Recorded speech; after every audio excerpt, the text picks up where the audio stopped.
Bonjour à toutes et à tous. Je m'appelle Joanna Tankett et je travaille au Global Red Heart en tant que responsable de la communauté. Je suis contente que vous soyez ici. Je suis vraiment très contente d'être ici. Global Heart Hub, c'est une alliance dans le cadre d'une voie globale pour tous ceux qui sont touchés par des cardiopathies. Il est vrai que nous sommes en contact avec bien d'autres organisations du monde entier pour répondre aux besoins des patients cardiaques et souffrant de maladies cardiovasculaires. Nous avons un engagement partagé afin de pouvoir atteindre l'ensemble de la communauté. J'aimerais donner la bienvenue à toutes et à tous à cette session d'aujourd'hui.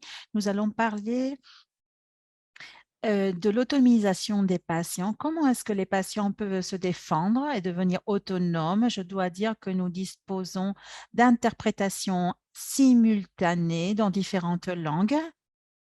À cette fin, je vous demanderai de cliquer dans l'icône du globe terrestre en bas à droite. Vous allez voir interprétation pour choisir votre langue. J'aimerais présenter nos oratrices. Tout d'abord, Mandy Sandkuller, qui va nous parler des 7 étapes pour un patient autonome. Ensuite, Hivel Ferguson Davis, Anu Gomanju, Patsy Petrie, qui va nous parler de leurs expériences aussi. Je vais donner la parole à Mandy. Bonjour, Joanna. Je suis enchantée d'être ici aujourd'hui. Je vais commencer à partager mon écran. Est-ce que vous le voyez? Parfait. Merci. Je suis enchantée d'être ici parmi vous et de partager le travail que nous avons réalisé dans nos 7 étapes pour devenir un patient ou une patiente autonome. Merci beaucoup de m'avoir invité. Mais avant de commencer, j'aimerais, pour toutes celles et ceux qui ne sont pas familiarisés avec The Mended Hearts, les cœurs réparés. Nous sommes aux États-Unis. Notre mission est d'inspirer l'espérance et améliorer la qualité de vie des patients souffrant de cardiopathie et leurs proches et leurs familles à travers un cheminement de soutien, éducation et plaidoyer. Nous sommes presque 100 000 membres qui résident dans 20 pays. Nous avons commencé à travailler depuis 72 ans et après les Alcooliques Anonymes, nous sommes la deuxième organisation la plus ancienne qui existe aux États-Unis. Nous soutenons les patients tout au long de leur vie avec 3 programmes différents. Mended Little Hearts, les petits cœurs réparés, Young Mended Hearts, cœurs jeunes réparés, et Mended Hearts, cœur réparé. Nous soutenons les patients qui souffrent de tout type de maladies cardiovasculaires et ce tout au long de leur vie. Il est vrai que nous soutenons, nous aidons, nous accompagnons tous ceux qui subissent une cardiopathie, ceux qui ont 40 ans, 50 ans, 60 ans, mais aussi nous soutenons les enfants et les jeunes, même les tout petits. Et nous avons commencé à travailler dans un programme de défense, de plaidoyer et d'autonomisation des patients. Comment le faisons-nous? Nous avons 7 étapes. Nous commençons d'abord à un niveau plus lent, plus doux. On augmente nos efforts jusqu'au niveau national et on fait petit à petit. Nous pouvons nous défendre et d'avoir un plaidoyer des patients. Nous avons développé ces 7 étapes auxquelles il faut penser lorsqu'il faut prendre des décisions avec nos médecins. Tout d'abord, prendre le contrôle. Deuxième, nous éduquer nous-mêmes. Troisièmement, quels sont mes droits? Le quatrième, faire partie de l'équipe. 5, obtenir des informations. Et une fois que l'on dispose de cette information, il faut parler. Il faut exprimer nos idées, donner notre opinion et ensuite prendre des décisions appropriées par chacun parce que nous le connaissons le mieux et nous pouvons prendre nos propres décisions. Comment assumons-nous le contrôle sur nos propres vies? Alors, vous êtes ceux qui avez le pouvoir sur votre santé. Vous êtes à la charge de vos soins et de votre récupération. Vous n'êtes pas une victime d'une cardiopathie. Vous avez une cardiopathie, donc vous êtes celui ou celle qui doit décider comment faire et comment mener votre vie. Pour prendre le contrôle, qu'est-ce qu'il faut faire? Il faut savoir quelles sont les ressources à notre disposition. Il y a beaucoup d'informations et de ressources formidables. Il y a des organisations de patients qui peuvent vraiment nous aider. Dans Mended Hearts, nous avons développé un guide en espagnol, en anglais. Et en fait, c'est un guide très important. C'est important de savoir que lorsqu'on obtient des informations de la clinique ou de l'hôpital, tout n'est pas écrit dans une langue parfaitement bien compréhensible. C'est pour cela que nous avons développé des supports pédagogiques, des matériaux dans une langue, dans un type de langage facile à comprendre. Il est important aussi dans les organisations d'obtenir des bulletins.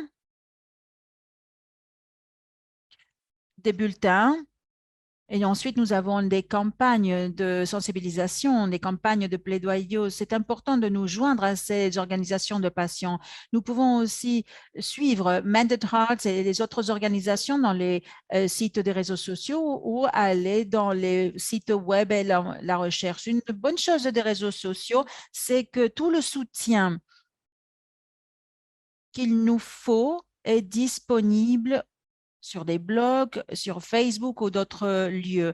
Il faut aussi s'unir à des communautés en ligne. Nous avons une communauté en ligne et nous avons notre site web et vous pouvez vous joindre pour différents types de maladies cardiaques. Vous pouvez chercher des informations, partager avec d'autres qui sont dans la même situation. Et l'éducation, c'est le pouvoir. Il ne faut pas mettre la tête sous le sable, il ne faut pas nous cacher. En fait, plus on sera impliqué, mieux ça sera et mieux seront les soins. Il faut comprendre notre maladie, ce qui nous arrive, quelles sont les options thérapeutiques qui sont disponibles. Il faut s'assurer que l'on fait toute la recherche nécessaire pour pouvoir faut savoir ce qui va nous va pour notre style de vie, ce qu'il faut maintenir. Il ne faut pas choisir un plan de traitement qui ne va pas caser, il ne va pas correspondre avec l'endroit où on habite, où on travaille, une décision que quelqu'un d'autre va prendre pour nous. Mais il y a une décision importante. Si vous avez des enfants de 4 ans, ce n'est pas la même décision que quelqu'un qui a 40 ans va prendre pour soi-même. Ça ne sera pas les mêmes décisions pour une personne retraitée de 65 ans. Nous éduquer pour que le médecin puisse bien vous expliquer les options thérapeutiques. Posez des questions, continuez à poser des questions jusqu'à ce que vous compreniez. Il n'y a pas une question stupide dans ces cas.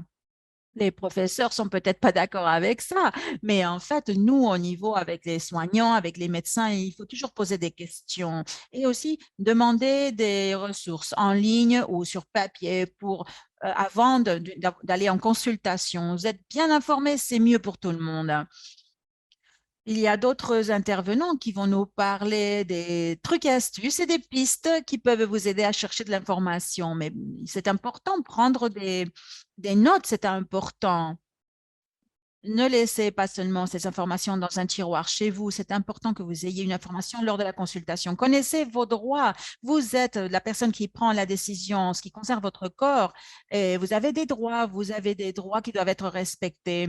Vous avez le droit d'être traité comme partie d'une équipe. Vous devez poser des questions, obtenir des réponses. Vous devez être écouté. Vous devez avoir accès aux notes et à l'histoire médicale, à votre histoire médicale. Obtenez une deuxième opinion, un deuxième avis. Si vous n'êtes pas content de ce que l'on vous dit, vous avez le droit d'aller chercher un deuxième avis, une deuxième opinion ou même une troisième ou une quatrième opinion.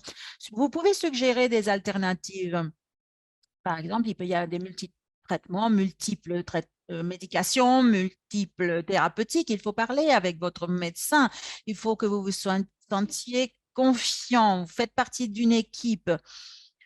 Il faut suggérer des alternatives si vous les connaissez. Si vous n'avez pas de confiance dans l'équipe thérapeutique, c'est là qu'il faut chercher ce deuxième avis, sans doute. C'est bien de changer d'avis pour vous. De suivre un chemin, ça ne veut pas dire qu'on ne peut pas choisir un autre chemin plus tard. Et ensuite,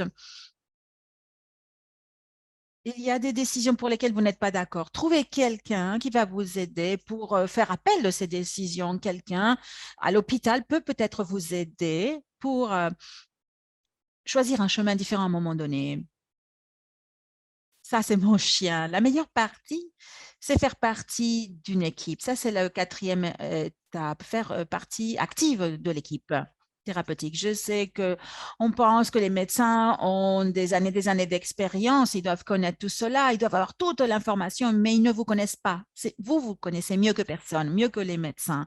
Et vous êtes vous avez un rôle aussi important que votre médecin pour prendre ces décisions. Alors, il faut que vous vous compreniez quels sont vos objectifs thérapeutiques, ce que vous voulez arriver à faire par vous-même.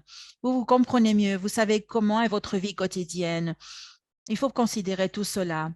Accepter que vous êtes le mieux placé pour parler de vous. Accepter vos préférences, même si vous n'êtes pas d'accord. Et comprendre aussi que les soignants veulent que vous soyez impliqués et engagés. Et s'ils ne le font pas, alors il faut quand même le dire. S'ils ne vous écoutent pas, si les médecins, si les soignants ne vous écoutent pas, il faut chercher un deuxième avis ou un troisième avis parce qu'ils doivent toujours vous montrer du respect. Il faut qu'ils respectent le fait que vous voulez faire partie du processus de prise de décision. Une fois que vous êtes arrivé au moment où vous allez passer par une opération chirurgicale ou autre, il y a des questions qu'il faut poser pour que vous vous sentiez à l'aise avec cette intervention chirurgicale. Tous les combien cette opération réalisée dans cet hôpital? Quel est votre taux de succès? Quel est votre taux de survie? Dans certains hôpitaux et centres médicaux, ils préfèrent prendre des patients à haut risque. Mais il faut quand même poser ces questions. Quel est le temps moyen de récupération dans cet hôpital? Combien de temps il faut que je reste à l'hôpital après la chirurgie? Quelles sont les complications qui peuvent apparaître? Est-ce que votre équipe de soignants travaille ensemble? Est-ce qu'il y a une équipe pluridisciplinaire? Combien de temps et depuis combien de temps ils travaillent ensemble? Est-ce que je peux les rencontrer? Quelles sont les ressources disponibles pour moi dans cet hôpital au niveau de la convalescence? Qui va me rendre visite? Qui c'est qui va venir me voir? Est-ce qu'il y a un service volontaire? Combien de médecins? Est-ce qu'il y aura des équipes de soutien dans l'hôpital qui vont venir me parler avec Mended Hearts, par exemple? Est-ce qu'il y aura des bénévoles?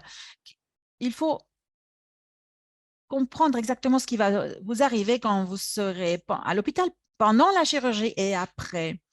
Et demandez toujours une deuxième opinion si vous n'êtes pas sûr. Exprimez vos opinions aussi. C'est important de savoir quelle est votre opinion, la partager. Il faut être courageux parfois. C'est un moment intimidant, ça fait très, très peur. Mais maintenant, il faut être courageux et exprimer votre opinion.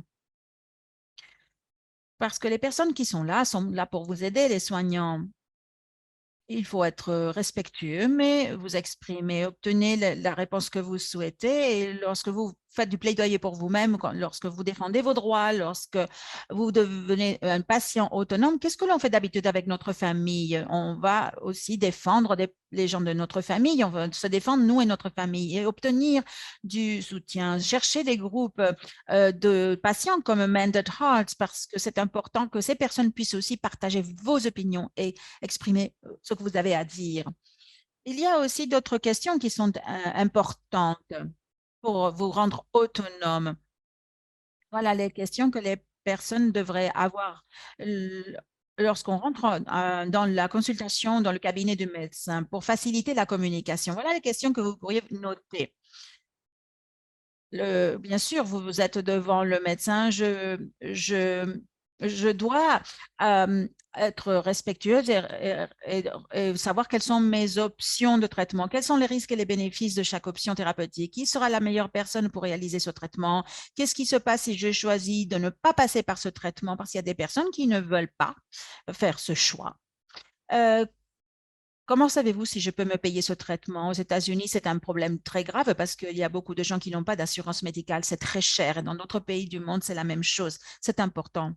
Comment je sais si je peux payer mon traitement? Est-ce que je vais obtenir le traitement ou la médication qui a été prescrite? Trouvez des gens dans l'hôpital qui peuvent vous aider à répondre à cette question. Comment trouver ma médication? Aux États-Unis, il y a des travailleurs sociaux, mais dans d'autres pays, ça sera des personnes différentes.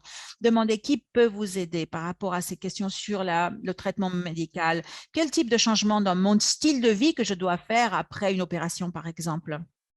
Et quelle sera la convalescence pour les différentes options thérapeutiques? Comment je vais retrouver ma santé?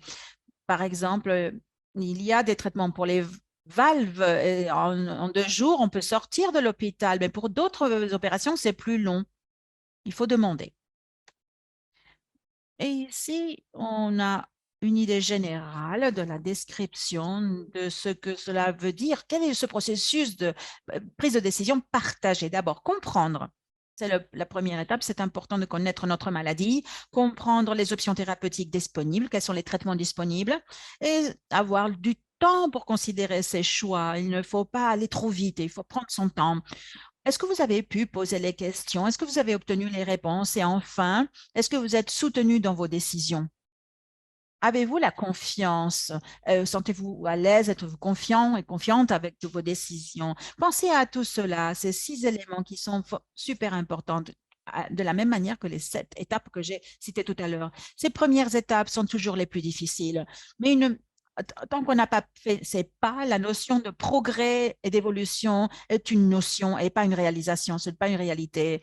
Ça fait peur, on est confus, mais l'information vous donne du pouvoir. Et si vous avez parcouru ces 7 étapes, vous vous sentirez beaucoup plus autonome. Vous avez vous seul le pouvoir de changer votre vie.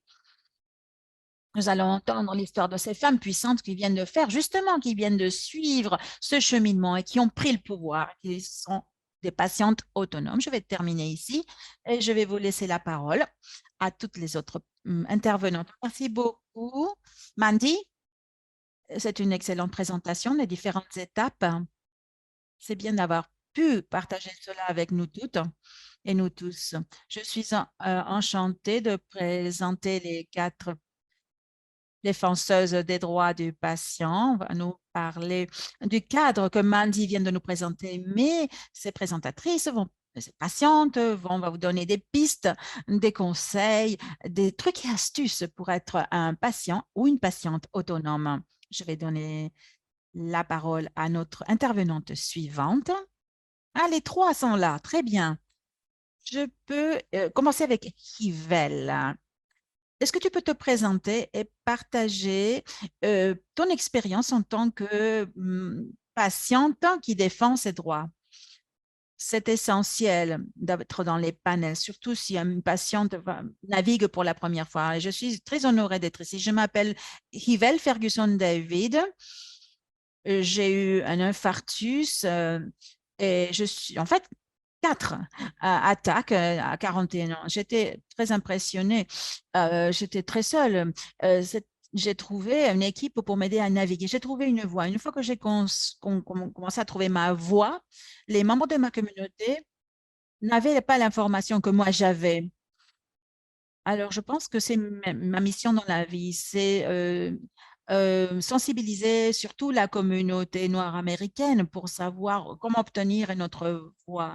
Lorsqu'on entre dans un cabinet, que ce soit un généraliste ou pas, il y a un stigmate associé au biais de genre, au biais de race, etc. Alors, je suis très contente de pouvoir donner ma voix à Mended Hearts et à ce Global Heart Hub pour pouvoir plaidoyer pour les patients et les patientes cardiaques, pour être ensemble. Il faut comprendre l'information parce que c'est ça dont on a le plus besoin. Merci beaucoup. Yves, nous apprécions énormément d'avoir votre perspective. Et maintenant, je vais euh, présenter notre prochaine intervenante, Anu. Oui, bonjour, je m'appelle Anu Gomanju, je viens du Népal, un petit pays en Asie. Je suis, j'ai eu une formation en santé publique. Il y a 21 ans, j'ai été diagnostiquée avec une maladie cardiaque rhumatique, une maladie qui euh, a évolué vers une maladie cardiaque grave. J'ai eu deux opérations, j'ai suivi une médication. euh, euh, et moi, j'ai travaillé dans le plaidoyer, dans la défense des droits des patients. Mais d'abord, j'ai commencé avec NCDI, un réseau contre la pauvreté pour la santé. En 2021, j'ai commencé à travailler à des différentes organisations et nous avons défendu les droits des patients pour avoir un meilleur parcours de soins, surtout pour les personnes dans la pauvreté. Et nous voulions éviter ce fossé qui existe entre les pauvres et les riches dans nos pays. On voulait défendre aussi les droits à une couverture médicale pour euh, la santé, le droit à la santé pour tous. Et nous avons connecté les Global Heart Hubs avec d'autres associations, d'autres organisations avec différents objectifs. Et nous voulons améliorer la solidarité, renforcer la solidarité dans ces communautés népalaises et avec d'autres pays en tentant d'éliminer le stigmate et autonomiser d'autres personnes et les aider à partager leurs expériences. Et aussi, j'ai créé un groupe Facebook pour des personnes qui subissent des maladies cardiovasculaires graves et le cancer. Et j'ai eu l'opportunité de rejoindre une alliance d'organisations familiales, la- l'Alliance globale pour les maladies rhumatiques. Et le Global Arch, c'est une association qui essaie d'aider les patients très jeunes qui ont été affectés par des maladies cardiovasculaires pour pouvoir les aider à mener une vie plus facile. Et aussi, ça m'a aidé à mieux me connaître, à connaître mieux ma maladie, à trouver de l'aide auprès d'autres personnes, à trouver de l'accompagnement au niveau de d'autres patients cardiovasculaires. Je suis une malade chronique, je le sais, et j'ai d'autres maladies concomitantes. J'ai pu voir que de travailler avec d'autres organisations de patients, comme la vôtre d'ailleurs, c'est une très, très bonne opportunité de collaborer et de partager ce que nous sommes en train de faire. Et je suis très, très contente de partager tout ceci avec vous toutes et vous tous. C'est important de défendre nos droits. J'ai travaillé dans ma défense et en la défense d'autres malades. J'aimerais remercier Global Heart Hub et Joanna pour tout cela. Merci de m'avoir invité. Oui, merci beaucoup. J'entends que tu parles de l'importance des communautés, de la communauté CBD, et ça, c'est très important et c'est très touchant. Nous allons en parler tout à l'heure. Et aussi, nous allons passer à la parole à Patsy. Bienvenue, Patsy. Oui, bonjour. Je m'appelle Patsy Fitchi. Je travaille en Écosse. J'ai 56 ans et j'ai commencé dans le service diplomatique au Royaume-Uni. Et depuis, je suis revenue en Écosse et je travaille dans les ressources humaines. C'est ma profession. Et même si j'ai une vie assez saine dans ma vie, j'ai subi différentes chirurgies. J'ai été diagnostiquée d'ostéocyte aux deux genoux. J'ai ostéoarthrite dans les deux genoux. J'ai été la première personne dans ma famille qui a été diagnostiquée de l'hypercholestérolémie dans la famille, une pathologie génétique qui augmente le risque d'infarctus et des attaques cardiaques. ceci ne peut pas être traité avec des médicaments parce qu'il faut beaucoup de médecine préventive et de l'exercice et avec des statines. J'ai une histoire d'une maladie cardiovasculaire compliquée, une histoire familiale. Je ne sais pas de quels parents j'ai hérité mon gène FX défectueux, en fait. Récemment,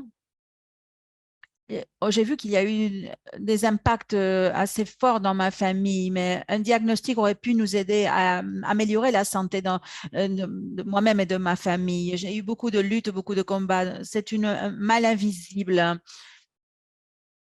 Et moi, je respecte mon traitement médicamenteux. Je n'ai pas d'enfants, donc je ne suis pas préoccupée de leur passer ce gène défectueux, de leur passer cette maladie. Mais j'ai alerté ma jeune sœur et ses trois enfants pour qu'ils fassent un test pour voir s'il y a un dépistage de la maladie, s'ils peuvent l'avoir aussi ou pas. J'ai étudié ce que j'ai vécu. J'ai créé un réseau très important avec d'autres réseaux de malades, avec d'autres interlocuteurs en personne, en ligne. Et je sais que c'est très important de bien gérer ma propre maladie. Être en forme, cela m'aide à me défendre et être en bonne conversation avec mes médecins. Ça sert à faciliter mon travail de plaidoyer. J'ai été volontaire auprès de l'ambassadeur anglais en mai 2021. Ceci m'a permis d'entrer dans un réseau d'aidants. Aujourd'hui, c'est important d'être une personne qui défend les droits des maladies cardiologique et mon lipidologiste et mon génétiste ont leur propre ambassadrice écossaise auprès du Parlement écossais pour défendre nos droits. Et c'est important que ma voix ait été entendue au niveau de la politique nationale. Je suis passionnée. Je travaille aussi à lever des fonds. Je suis donc devenue une ambassadrice pour ma maladie. Je peux ainsi mieux défendre les patients, les rendre autonomes comme moi, sauver des vies, éviter les problèmes familiaux dus à ces maladies. On peut ainsi vivre avec ces maladies. Et il faut les aider économiquement parce que c'est difficile de payer pour ces traitements aussi. Oui, nous avons beaucoup appris de vous lorsque les patientes se défendent elles-mêmes. Elles peuvent aussi faire partie d'une équipe. L'équipe améliore sa santé, mais il y a beaucoup de patients et patientes qui ont beaucoup de mal au début pour se défendre. Bonjour Val, pourquoi crois-tu que cela peut se produire? Oui, moi je peux vous parler de ma propre expérience parce que je viens d'un monde où on ne sait pas comment cela a commencé. On ne sait pas ce qui nous est arrivé. Ça peut être un rôle très différent. C'est très important que les patients comprennent le jeu, qu'ils comprennent ce qui se passe dans leur communauté, dans leur famille. C'est essentiel, c'est un point, un carrefour fondamental pour moi. Moi, je ne connaissais pas le jargon ni le vocabulaire de la maladie. On ne savait rien de la maladie. Donc, je n'avais que le conseil, les mots du médecin. J'étais perdue. Alors, il fallait que je respire. C'est un coup très dur lorsqu'on sait qu'on est touché par cette maladie. C'est un coup dur pour nous et pour nos proches. Donc, c'est très important de travailler avec la communauté, de chercher des informations pour ainsi travailler avec une confiance, en comprenant bien ce qui nous arrive. Car il est vrai qu'il y a tant d'informations disponibles, tant de données, et on se perd un peu. Donc, c'est pour ça de savoir qu'on n'est pas tout seul, on n'est pas seul à souffrir de nos maladies. Moi, je crois que vous avez raison. C'est un choc d'être diagnostiqué. Là, pour la première fois, quand nous donne un diagnostic, on est vraiment choqué. Et c'est une grosse différence lorsqu'on commence à devenir autonome et à connaître ce qui t'arrive. Mais quelles sont les étapes pour qu'une personne soit autonome en tant que patiente ou patient? Oui, en fait, je suis tout à fait d'accord. Je vous ai écouté et je peux partager ma perspective. Je crois qu'une des raisons pour lesquelles nous luttons pour défendre nos droits, c'est lié aux pathologies que nous souffrons et parce qu'il faut réaliser que nous ne sommes pas seulement des malades, nous sommes des personnes et nous sommes égaux. Et c'est nous qui devons vivre et survivre avec nos pathologies respectives. Et nous avons le droit d'obtenir une information, d'être informés par nos médecins afin de pouvoir prendre nos décisions aussi. On peut ainsi devenir des patients autonomes en ayant le pouvoir sur cette information. Parfois, les patients ne savent pas qu'elles peuvent poser des questions. On est libre de poser des questions. Si on ne comprend pas quelque chose, il faut poser des questions jusqu'à ce qu'on comprenne. On est faible, d'accord, mais les patients ont le droit de pouvoir poser les questions jusqu'à ce qu'on ait une explication. Il faut qu'on se sente à l'aise dans le vocabulaire, dans les explications. Il faut prendre connaissance de ce qui nous arrive. On traverse des moments, des coups durs émotionnels très difficiles. C'est très difficile de vivre avec une pathologie cardiaque si grave et il faut que nous soutenir. Et il y a aussi les soignants qui doivent nous aider parce qu'à l'hôpital, c'est eux qui prennent les décisions par rapport à nous. Mais je viens d'une famille très humble au Népal, très pauvre. Et dans ma vie, j'ai vécu avec une maladie cardiaque grave. Ma mère aussi, on a souffert de cette maladie et c'est important d'avoir euh, un soutien socio-économique aussi.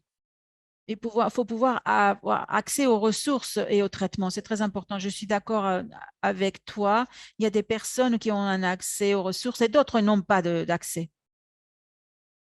Et par ailleurs, il faut avoir accès aux ressources thérapeutiques, aux médicaments. Nous devons nous éduquer nous-mêmes, nous instruire pour pouvoir mieux accéder aux ressources. Parfois, la recherche n'est pas disponible. Il n'y a pas, tout cela n'est pas écrit dans un langage que l'on puisse comprendre. C'est souvent écrit de manière médicale trop compliquée. Patsy, que peux-tu nous dire sur les ressources et l'accès aux ressources thérapeutiques hein, et aux informations? Bon, ce n'est pas une pathologie très connue, celle que je souffre moi-même. Hum, Mais lorsque j'ai été diagnostiquée, enfin, je ne savais pas du tout ce que c'était. J'en ai parlé à mes proches, à mes amis, mais chaque fois que je citais cette maladie, les gens me disaient, mais c'est quoi ça? On n'a jamais entendu parler de ça. Donc, le mieux que l'on puisse faire, c'est d'obtenir une, un conseil de nos médecins. Au début, on m'a donné des prospectus, des prospectus pour les patients. Par exemple, sur les problèmes de l'hyperlipidémie, le cholestérol. Moi, j'ai trop de cholestérol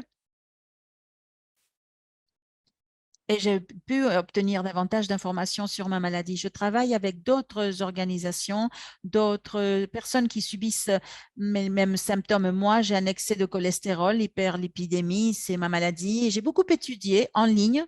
J'ai cherché toutes les ressources en ligne sur cette maladie. Ça peut être très ennuyeux, mais c'est important d'avoir euh, une infirmière auprès de toi pour pouvoir en parler, pas seulement parler de tes problèmes cliniques ou médicaux.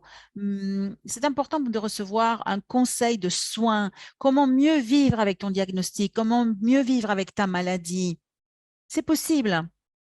En ligne, bien sûr, tu peux trouver beaucoup de documents, beaucoup d'informations. Et l'hyperlipidémie, c'est incroyablement complexe comme maladie. C'est difficile de parler de cette maladie, difficile d'expliquer au niveau clinique. Donc, j'ai recueilli beaucoup d'informations sur LinkedIn, par exemple. J'ai lu beaucoup de documents publiés par des spécialistes, par les lipidologistes dans le monde entier. Donc, j'ai glané toute cette information sur les complications des hyperlipidémies. Donc, j'ai étudié beaucoup à fond ce domaine. Bien sûr, il n'y a pas beaucoup d'articles scientifiques à ce sujet-là. Et c'est ce qu'il nous faut, de l'éducation, pas seulement l'information clinique. Moi, j'ai attendu d'avoir 50 ans pour être diagnostiquée. J'avais souffert de cette maladie toute ma vie, mais je n'avais pas un vrai diagnostic. Donc, ça fait des générations dans ma famille qui ont souffert de ces problèmes. Des gens qui ne savaient pas ce qu'ils avaient, ne savaient pas quel était leur problème. Et c'est pour ça qu'il y avait tant d'infarctus et d'attaques. Il y avait des infarctus dans ma famille et personne ne savait pourquoi. Et en peu de temps, je suis devenue une experte de ma propre pathologie. Et maintenant, j'ai un devoir de partage, un devoir de communiquer et de partager ça avec d'autres personnes, bien sûr. C'est vraiment intéressant ce que vous venez de dire. Oui, oui, Yvel. Oui, un autre élément important à mentionner ici, parce qu'il y a de nombreux patients qui ont des symptômes, mais en fait, ils ne les connaissent pas en détail. Quels sont les symptômes du cholestérol élevé? Ils ne savent pas quels sont les symptômes. Il faut bien lire et savoir ce qu'on est et ce qu'on a. Qu'est-ce qu'il faut faire lors d'une analyse de sang? Quand est-ce que je dois aller voir le médecin? Est-ce que j'ai des symptômes? Est-ce qu'il les reconnaître? Le diabète, par exemple. Si on avait une information assez riche, on pourrait éviter de nombreux problèmes. Oui, il y a des personnes qui ont plus de diabète et, et c'est important d'être un patient informé, même si on n'a pas encore de symptômes, ou même si on n'a pas eu un symptôme grave, mais pas si c'est très important ce que tu viens de dire. Il est fondamental d'être en contact avec d'autres patients, avec des personnes qui ont déjà eu un diagnostic et qui sont déjà passées par là, pour ne pas être intimidé, se sentir seul face à nos soignants, pour se sentir inclus et, et respecté et compris. Dans la communauté de patients, nous avons entendu dire que souvent, euh, ces patients sont intimidés devant leurs spécialistes et leurs médecins. C'est très difficile pour un patient ou une patiente de parler librement, de poser des questions, obtenir un deuxième avis, une deuxième opinion. Les personnes sont souvent intimidées, elles ont peur de s'exprimer, de demander des explications. Qu'est-ce que l'on peut conseiller à un patient? Quelques trucs et astuces pour conseiller les patients. Oui, je me rappelle de nombreuses situations difficile pour moi. J'ai dû affronter ces moments très gênants. C'était très intimidant lorsque je devais parler à mon spécialiste. Je le connaissais déjà, mais en fait, ce que j'ai d'abord discuté avec mes amis, mes parents, mes proches, les gens les plus proches de moi, qui savaient que j'étais malade et qui savaient quels étaient les défis auxquels je faisais face dans ma vie de malade. Donc, j'ai noté, j'ai écrit des questions. J'ai écrit et pris note d'un certain nombre de commentaires que je voulais partager avec mon médecin.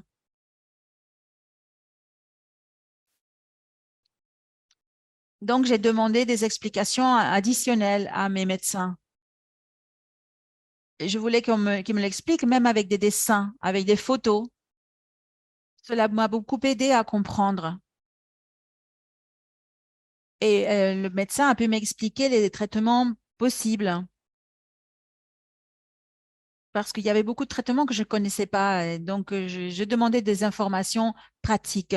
Oui, c'est vraiment intéressant, des points essentiels, des conseils pratiques pour les patients lorsqu'on parle avec notre spécialiste, on a peur, on est intimidé, on a beaucoup d'insécurité, on se sent mal. On ne sait pas comment parler, l'expression orale est difficile, on se sent bloqué parfois. Donc, c'est vraiment intéressant de pouvoir se libérer, de prendre des notes, de pouvoir poser des bonnes questions, ne pas avoir peur, d'être sûr de nous. Euh, Patty, Haivel, Anou, quels sont les autres trucs et astuces que l'on pourrait utiliser? Bon, il est vrai qu'au début, j'étais très faible, je me sentais mal, j'étais très fatiguée. Pour m'assurer d'abord que mon époux ou ma sœur soit, je voulais m'assurer que ces personnes m'accompagnent au cas où je perdrais quelque chose, au cas où j'oublierais quelque chose. J'ai demandé, est-ce que je peux enregistrer la session? Est-ce que je peux oublier les choses? Est-ce que je peux enregistrer ma conversation avec mon médecin? Et ensuite, moi, je voulais aller à la pharmacie, je voulais connaître mon pharmacien, ma pharmacienne. Je voulais la connaître personnellement parce qu'elle allait pouvoir me fournir les médicaments. En fait, je voulais savoir qu'il y avait une équipe autour de moi et pas seulement un médecin.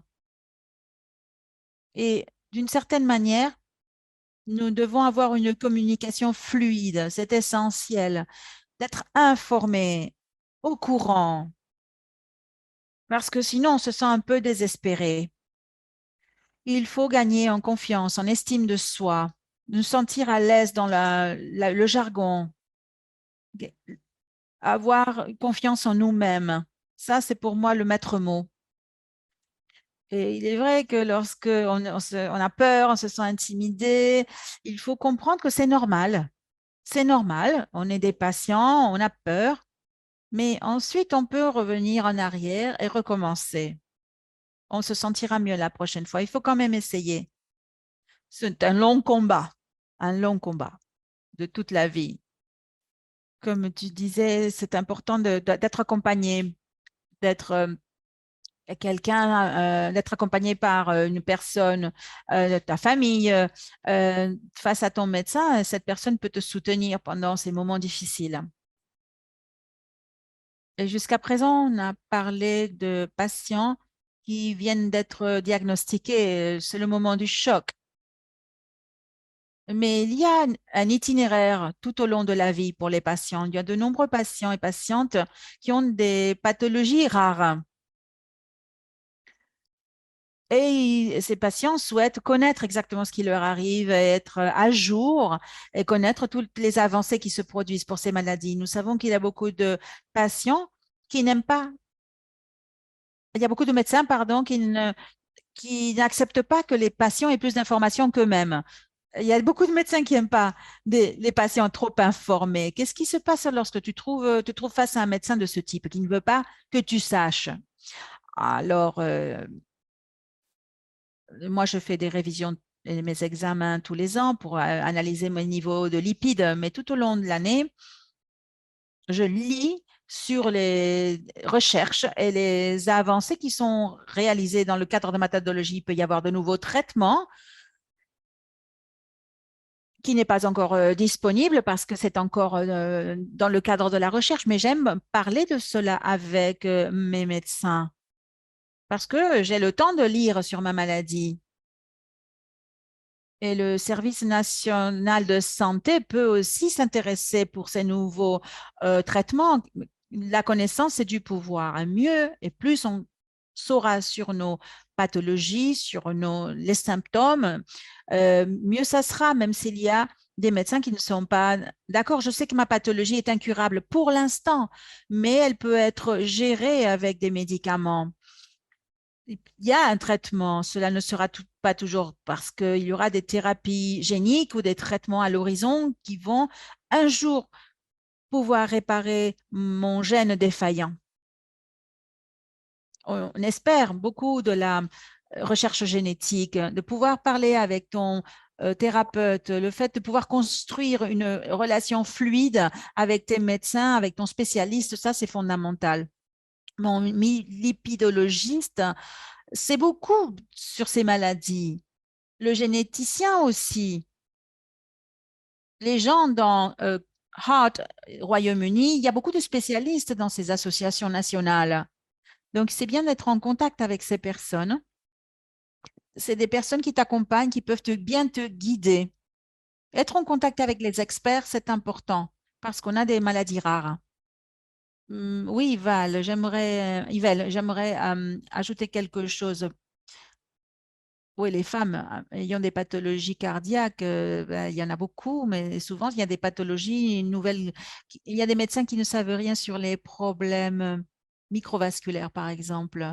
Micro, Il y a des cardiologues qui ne connaissent pas tous les détails. J'ai dû parler à nouveau avec mon cardiologue parce que j'avais des symptômes qui n'étaient pas typiques d'un infarctus ou d'une attaque cardiaque, des symptômes masculins.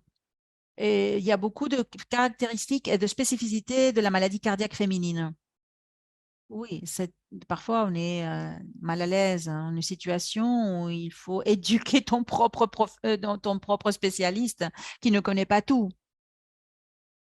Parce que parfois les médecins ne sont pas habitués à admettre qu'ils ne savent pas tout et qu'ils ne connaissent pas tout à votre pathologie. C'est normal. Ils n'ont pas la science infuse et parfois ils ne veulent pas savoir, hein. Oui, ça c'est vrai. Il faut commencer à améliorer la communication avec nos spécialistes. Les soins médicaux dans le système des États-Unis bien différent d'autres pays, mais dans une communication initiale, il est important de lier une bonne relation avec ton médecin, avoir de bons liens. Nos médecins n'ont pas beaucoup de temps, mais la communication doit être améliorée. Toi, il faut être lié à toute l'équipe thérapeutique, pas seulement à un médecin. Il faut, et il faut inviter aussi ta famille. Il faut qu'il y ait une collaboration, une équipe multidisciplinaire, les proches, le fait que le médecin sache que c'est urgent.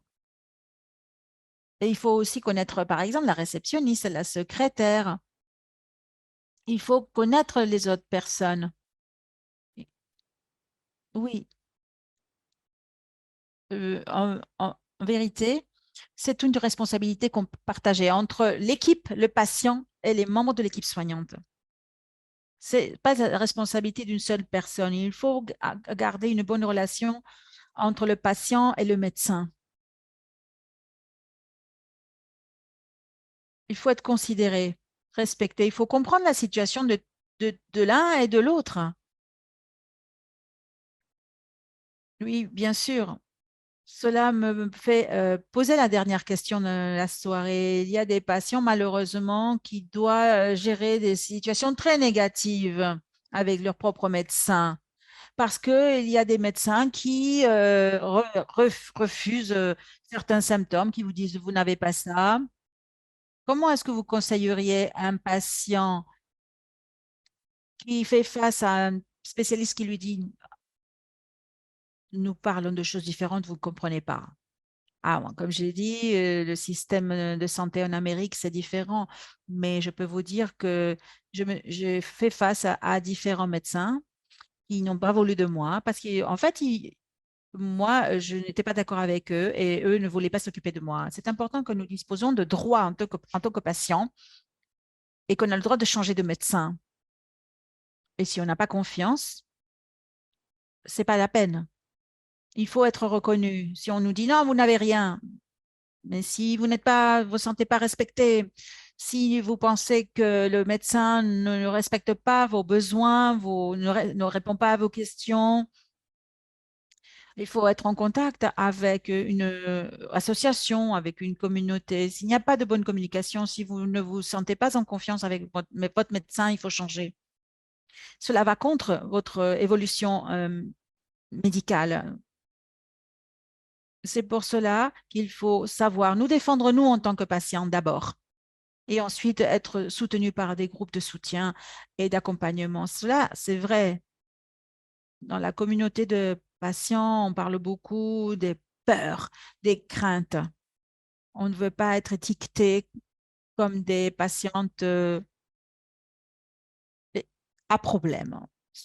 Que pouvez-vous dire de cela, de cette étiquette? Vous êtes une patiente à problème. Bon, alors, bien sûr, lorsqu'on a une pathologie comme la mienne, ou comme la pathologie de Hanou ou de Yvel, il faut être courageux. Il faut élever sa voix. Il faut lever sa tête parce que c'est ta vie qui est en jeu. Et il est vrai que il faut espérer un bon service. Tu as le droit d'attendre un bon service et un bon accueil de la part de ton spécialiste. Si tu n'es pas satisfaite avec le service, avec ton médecin, il faut changer de médecin. Change ton spécialiste. Tu n'es pas obligé de te résigner parce que c'est déjà assez difficile comme ça. Tu n'es pas obligé de garder le même médecin. Au Royaume-Uni, nous avons notre propre service de santé, mais cela ne veut pas dire qu'on ne peut pas demander un deuxième avis, qu'on ne peut pas trouver un autre médecin, un meilleur expert ou quelqu'un qui a un meilleur lien, une meilleure communication avec toi. Certaines personnes se débrouillent mieux que d'autres, mais lorsque toi et ton spécialiste n'êtes pas en bon terme, ça ne peut pas être bon pour ta maladie. Il faut trouver un lien, un allié. Et si on trouve cet allié, cette personne de confiance, il faut continuer parce que ce sont vraiment les gens qui vont t'aider pour la suite.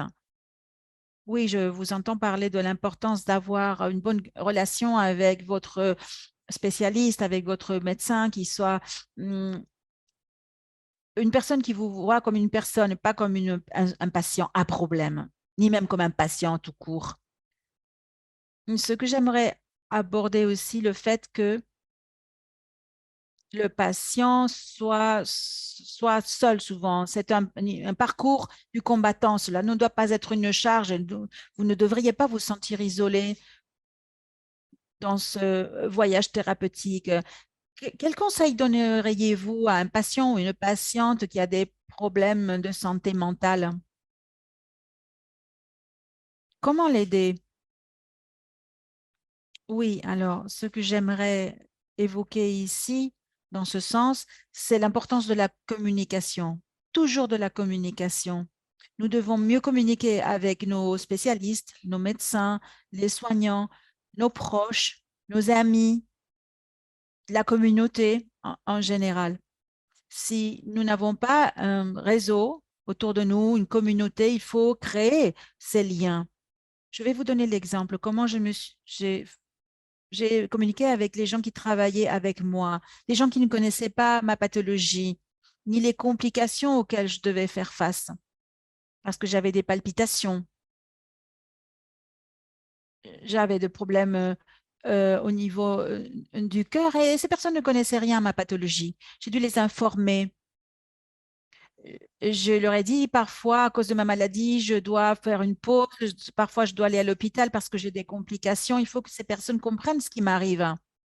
Parce que je travaillais dans un bureau et je voulais informer mes collègues et je voulais faire bien mon travail.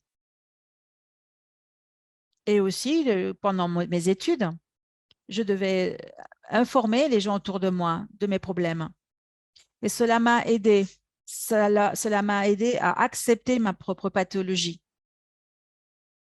On ne doit pas être considéré comme des bêtes bizarres. On n'est pas des gens à part. Nous vivons avec une pathologie. On doit communiquer et être ouvert. Merci beaucoup pour cet exemple. C'est important d'illustrer l'importance de la communication avec des gens autour de nous, avec un vrai réseau social autour de nous. La socialisation de nos maladies, c'est important pour partager et ne pas pour porter tout ce poids sur nos épaules. Avoir un réseau qui vous soutient, ça c'est formidable. Oui, lorsque on commence à subir une maladie, il n'y a pas seulement un impact sur soi-même, c'est un impact et cela a des effets, des conséquences sur toutes les personnes qui nous entourent. Moi, j'étais à l'hôpital et quelqu'un est venu me rendre visite et cette personne a eu un infarctus. J'étais pas seule, il fallait du soutien pour ces personnes. Mon époux a été mon soutien principal. J'ai beaucoup appris. C'est très important de savoir qu'on n'est pas seul et que nous ne souffrons pas seuls en silence. Il y a des gens autour de nous. Il y a des gens qui me regardent. Ah, on dirait que tu vas bien. Et moi, je dis oui, je vais mieux, mais parce que j'ai beaucoup appris sur ma maladie, j'ai appris à me traiter moi-même et à chercher des soutiens autour de moi. Très bien, nous arrivons à la fin, mais il y a des éléments clés à évoquer ici. L'autonomisation des patients.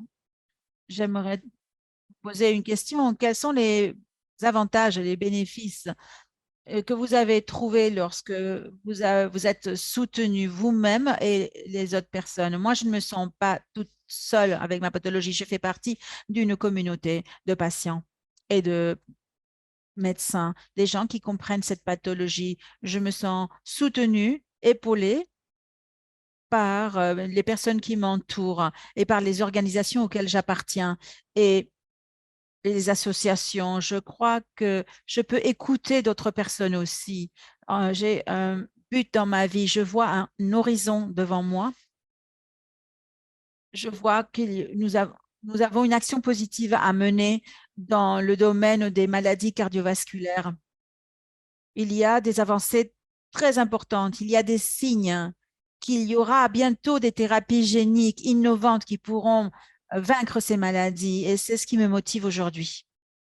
C'est pour cela que je veux continuer d'aider d'autres personnes qui sont atteintes de maladies cardiovasculaires, car cela ne sera pas toujours le cas et que l'on pourra faire des choses formidables pour améliorer nos vies. Merci. Et moi, je suis tout à fait d'accord avec ce que disait Patsy. Et moi aussi, je suis très contente de pouvoir avoir un soutien, de travailler ensemble avec d'autres personnes du monde entier, de pouvoir euh, aider d'autres personnes qui ne connaissent pas leurs droits. Et nous avons un fort potentiel pour pouvoir lutter ensemble contre nos maladies. Merci beaucoup. Je sais que nous pouvons faire de bonnes choses ensemble. Oui, j'aimerais terminer en répétant un petit peu tout ce que les collègues ont dit. Le pouvoir du changement commence en nous-mêmes. C'est de l'intérieur que ça doit venir. Nous n'aimerions pas être malades, bien sûr, mais nous pouvons lutter. Nous pouvons avoir le contrôle de notre traitement, de nos thérapies.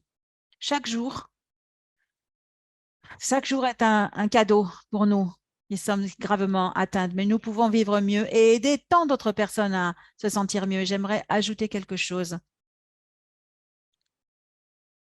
J'aime beaucoup travailler avec des personnes qui ont d'autres maladies et d'autres maladies rares comme la mienne. Il y a des personnes qui souffrent des pathologies métaboliques très variées. Et moi, j'aime bien faire de la sensibilisation auprès de la communauté de malades souffrant de maladies rares. Faire partie d'une communauté, cela ne veut pas dire qu'on ne peut pas être auprès d'autres malades. Oui, ça, c'est important d'ouvrir ces conversations et d'être en lien avec d'autres malades. On n'a plus qu'une minute. J'aimerais seulement remercier toutes les personnes présentes. Merci d'avoir partagé vos expériences. J'ai beaucoup appris grâce à vous et j'ai adoré d'avoir pu travailler avec l'association Mended Hearts. Merci beaucoup à tous les participants, à tout le public. J'espère que au nom de Global Heart Hub, vous ayez pu apprécier ce webinaire. Il y a une enquête, un petit sondage si vous voulez le remplir. Si vous souhaitez connaître plus notre travail au Global Heart